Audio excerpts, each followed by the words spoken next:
Hey indie filmmakers, Griffin here. Today, I want to make this shot sound better. I'm hearing too much room right now. It's because it's a really wide shot and my mic has to be farther away than I'd like. Of course, I could get much closer with a lav mic, but I don't want to see this in the shot, and I don't always love the sound I get with a lav. It can be really bassy against my chest, and it can rub against clothing. Let's bring the mic into the shot. All the way down and into the shot. Now I sound much clearer. So today I'll show you how easy it is to cover this thing up, but still get all the benefits from a close, invisible mic. Most of the time, I shoot interviews pretty close, and it's easy to keep the mic just below the frame.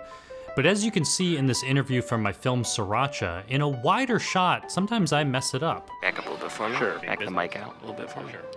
Luckily, most of my interviews are on a tripod, and all I have to do is find one clean part of the shot, mask that on top, and no one knows how often I make mistakes.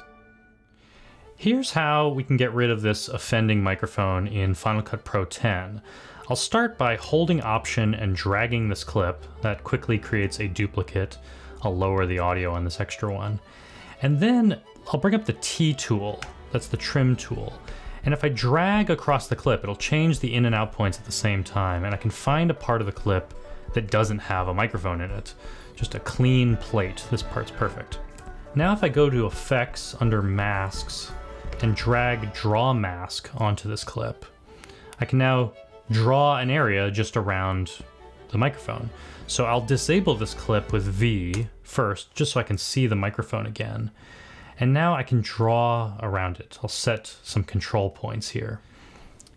And now when I re-enable this clip, it hides the microphone.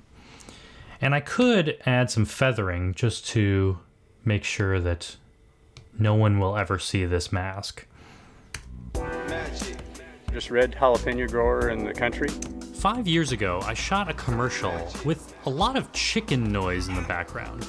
So this is the first time I realized I could put a mic blatantly in the shot.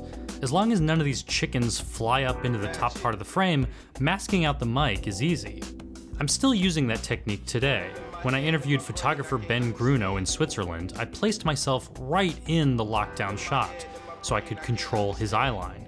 I wanted his eyes looking near the camera, and I'd also love the best audio possible. Everything's built right into this Lumix camera. Just be careful that hands don't move behind this invisible microphone, or anything else moving in the background. So you know the drill. Find a clean frame, draw a mask, and cover the secret microphone. It may feel like cheating, but don't feel bad about it. Cut! Hollywood has a tradition of hiding mics in plain sight. There's a microphone right there, in the bush. Yeah. You have to talk into. Thanks for watching, and if you're curious about the mics that I'm using, you can go to griffinhammond.com/gear for a full list of the equipment that I use, including this Rode NTG3 microphone. And if you missed it last week, here's a link to watch my review of the Spiderlight holster. Your moment soon will come. All the stars around you, just to show Hey, you. friend.